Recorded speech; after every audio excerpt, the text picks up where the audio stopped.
James Creedon.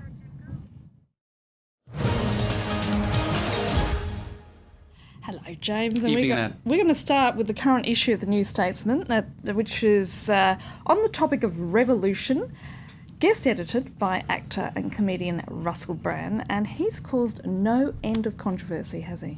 He absolutely has, and let's take a look at the front cover of the current issue of the New Statesman centre-left or left-wing magazine in the UK on the whole issue of revolution of consciousness. So as you said, guest editing it, and it's what he's calling for is a spiritual revolution, and actually a political revolution as well, disengagement from the current system of politics, which he thinks just tweaks things. You've got left, you've got the political left, the political right, they tweak the current system, which props up an autocracy, or sorry, an oligarchy. So he's extremely cynical about the ability of the current political system to actually affect change at a time of increasing inequality and increasing environmental degradation. So that's the idea. Well, other people in that issue of the New Statesman are Naomi Klein, talking about how science is helping to conduct a revolution of sorts as well. David Lynch on transcendental meditation and inner revolution. So, you know, it's on that whole theme. But I suppose what really got people talking was an interview that Russell Brand gave to the BBC, to Jeremy Paxman. Let's take a listen to an extract of this interview, which was last Wednesday evening. It's not that I'm not voting out of apathy. I'm not voting out of absolute indifference and weariness and exhaustion from the lies, treachery, deceit of the political class that has been going on for generations now, and which has now reached fever pitch, where we have a disenfranchised, disillusioned, despondent underclass that are not being represented by that political system. So voting for it is tacit complicity with that system, and that's not something I'm offering up. Do you see any hope? Remember that? Yeah, totally. There's going to be a revolution. It's totally going to happen. I think not only I ain't got a flicker of doubt. This is the end. Wow, this is the end. 7.65 million views as we speak on YouTube. Annette, that was put up 5 days ago. And that doesn't count the people who actually watched the original interview when it went to air in Britain either. It's really struck a chord. People relate to what he's saying or don't like what he's saying and are looking at it for that reason as well. In any case, let's take a look at a Facebook page. Russell Brand for Prime Minister. Now, that's a bit weird, seeing as he's saying throughout the entire political system, so I think he'd probably say no to that offer.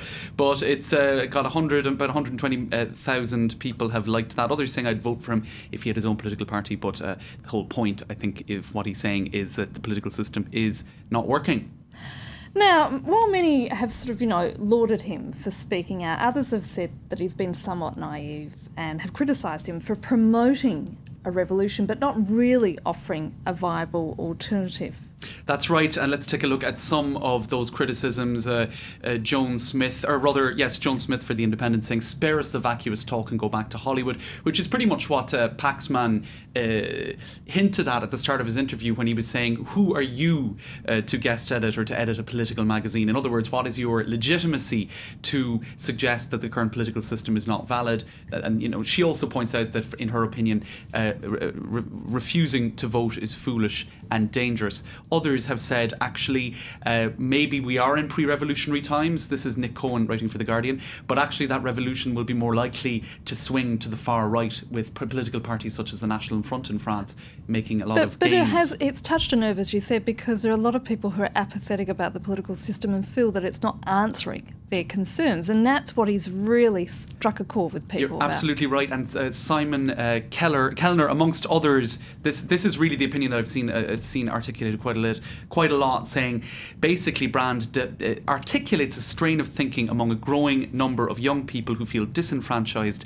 disenchanted, disengaged, and most importantly, disinterested in the idea that politics can change the world. So I think the real irony here is he is saying don't vote, but he's getting a whole lot of people interested in the notion of voting and being involved in politics through that message of disengagement. I mean, there has been some cynical comments about this is a man not short of money either, right. And who is he to be lecturing others in regards to, how to run the world. That's right.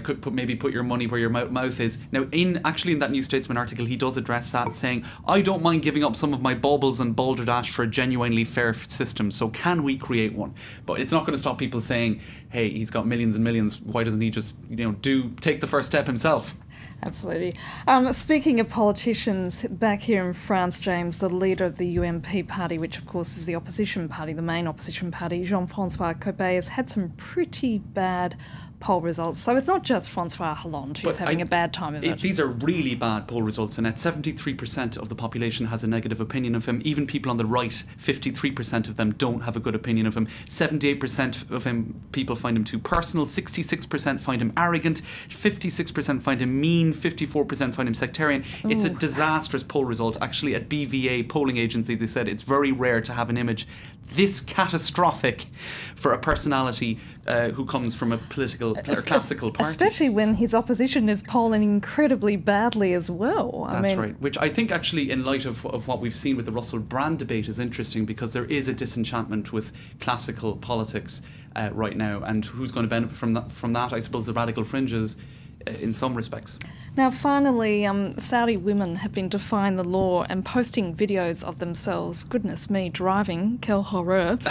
But a video that is very, very funny, which has emerged on YouTube in the last few days and caused a lot of sort of interest, is a satirical video done by a young Saudi artist. That's right. Let's take a look. His name is Hisham Fagay. He's an artist and social activist, Annette.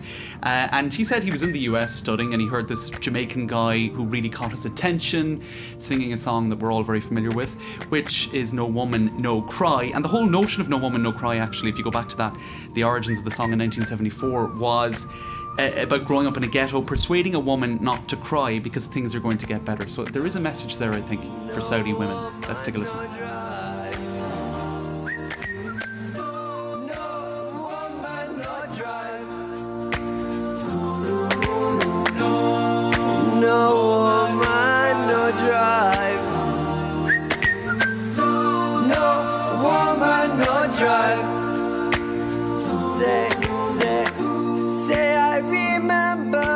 That's climbing up to about 4 million views on YouTube in just 2 days. So people laughing, smiling, and generally, I think, being quite supportive of that ironic take. He doesn't have such a bad voice either. That probably helps too, James. And he did all the harmonising. Very impressive. Very, very good indeed. James Creedon with MediaWatch, thank you so much for that. And do stay with us, because I'll be back after a short break.